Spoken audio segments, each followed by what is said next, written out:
Oke, baik kita mulai. Assalamualaikum warahmatullahi wabarakatuh. Perkenalkan, saya Kenesti Ayustia Darmawan, berasal dari Universitas Negeri Surabaya. Di sini saya akan memberikan materi webinar, yaitu tentang langkah-langkah mudah untuk memulai proses UX desain yang efektif. Ya, sebelum lanjut ke materi, bagaimana kabarnya teman-teman hari ini? Semoga baik-baik saja. Oke, next kita lanjut ke materi. Yang pertama ada user research. Di sini user research sendiri yaitu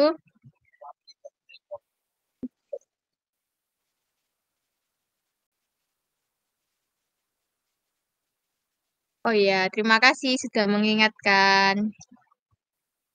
Sini ada user research sendiri yaitu proses untuk mengumpulkan dan menganalisis informasi tentang pengguna untuk memahami kebutuhan, kebiasaan, motivasi, dan tantangan mereka. Tujuan utama sendiri yaitu membantu pengembangan produk yang sesuai dengan kebutuhan pengguna berdasarkan data yang nyata, bukan asumsi. Manfaatnya membantu desainer memahami lebih baik pengguna dan kebutuhan mereka. Informasi ini kemudian dapat digunakan untuk merancang produk atau layanan yang lebih intuitif dan mudah digunakan oleh pengguna. User research juga dapat membantu dalam menemukan masalah potensial yang dapat dihadapi oleh pengguna dan memungkinkan desainer untuk mengatasinya sebelum produk atau layanan dirilis. Yang kedua ada user persona. User persona yaitu karakter model yang dibuat untuk mewakili tip pengguna utama dari sebuah produk. Didasarkan pada data aktual yang diperoleh melalui penelitian pengguna. Persona ini mencakup ciri-ciri pengguna seperti kebutuhan, tujuan, serta kendala yang mungkin mereka alami saat menggunakan produk.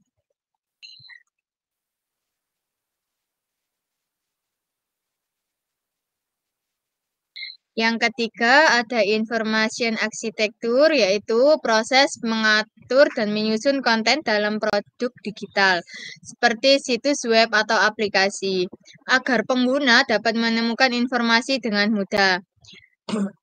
IE memastikan navigasi, struktur, dan hierarki konten yang logis, sehingga pengguna dapat mencapai tujuan mereka tanpa kebingungan. Information architecture membantu menciptakan pengalaman yang mudah dan efisien, memungkinkan pengguna menemukan dan memahami informasi di dalam produk. Yang keempat ada wireframing. Wireframing sendiri yaitu proses membuat kerangka dasar atau blueprint dari sebuah halaman atau layar dalam produk digital, seperti situs web atau aplikasi. Ini menunjukkan tata letak dan struktur elemen-elemen penting seperti teks, gambar, dan tombol tanpa fokus pada elemen visual atau desain akhir. Tujuannya merencanakan dan mengatur tata letak secara fungsional, memungkinkan tim memahami alur dan struktur produk sebelum tahap desain visual. Ini membantu juga untuk mengidentifikasi potensi masalah lebih awal dan mengurangi perubahan besar di tahap berikutnya. Selanjutnya ada prototyping. Prototyping sendiri yaitu proses membuat versi awal atau model interaktif dari produk yang dirancang, yang memungkinkan pengujian konsep, alur, dan interaksi pengguna sebelum produk final dikembangkan. Prototype ini bisa berupa sketsa, wireframing, atau aplikasi interaktif yang mensimulasikan bagaimana produk akan berfungsi dalam kenyataan.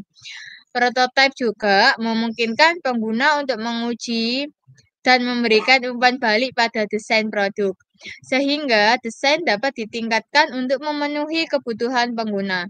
Dalam hal ini, prototype dapat membantu tim desain untuk memahami bagaimana pengguna berinteraksi dengan produk digital, mengidentifikasi masalah, dan meningkatkan pengalaman pengguna secara keseluruhan.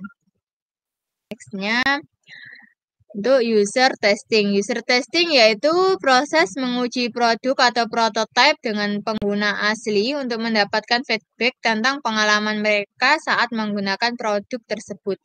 Tujuan utamanya adalah untuk mengidentifikasi masalah, kekurangan, atau potensi perbaikan pada desain dan fungsionalitas produk sebelum dirilis secara resmi. Nextnya ada visual design. Visual design yaitu proses merancang elemen-elemen grafis yang membentuk tampilan produk seperti warna, tipografi, ikon, gambar, dan tata letak. Tujuannya adalah untuk menciptakan tampilan yang menarik secara estetika, mudah dipahami, dan memudahkan interaksi pengguna dengan produk.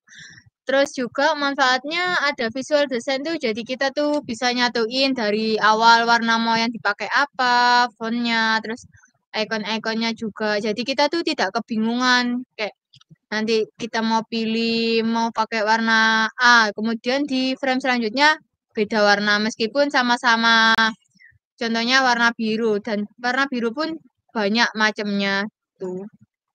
Tuh nextnya ada development.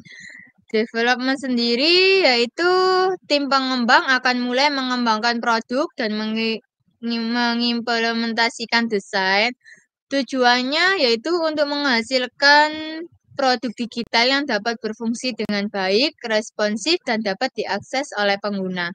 Tim pengembang bertanggung jawab untuk membangun produk digital dengan mengikuti spesifikasi desain yang telah dibuat oleh tim desain dan memastikan bahwa produk digital dapat bekerja dengan baik di berbagai perangkat dan platform.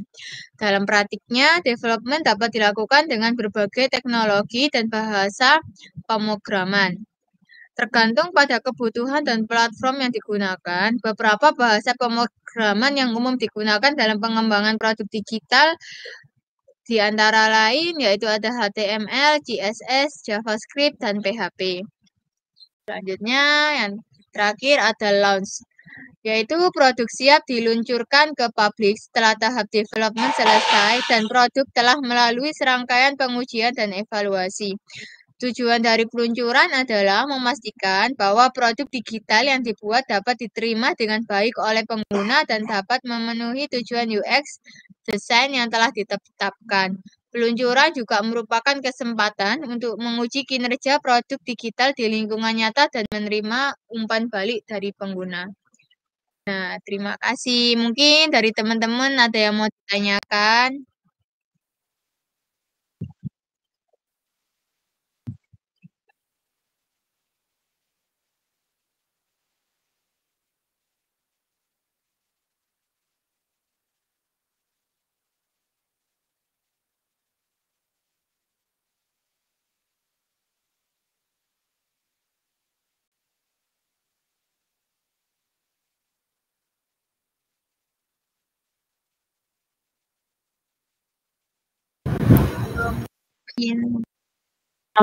Mungkin saya izin bertanya,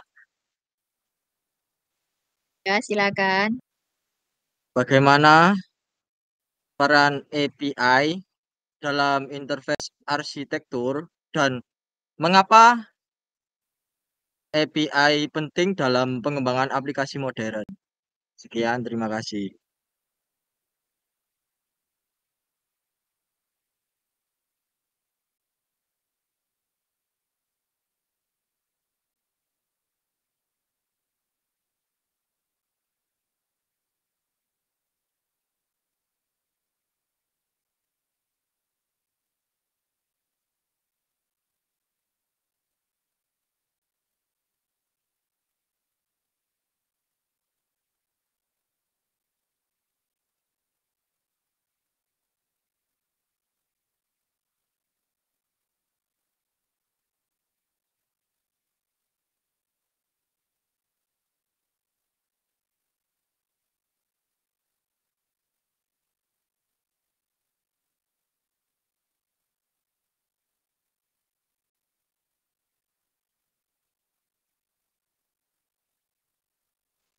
Oke, baik. Saya akan jawab.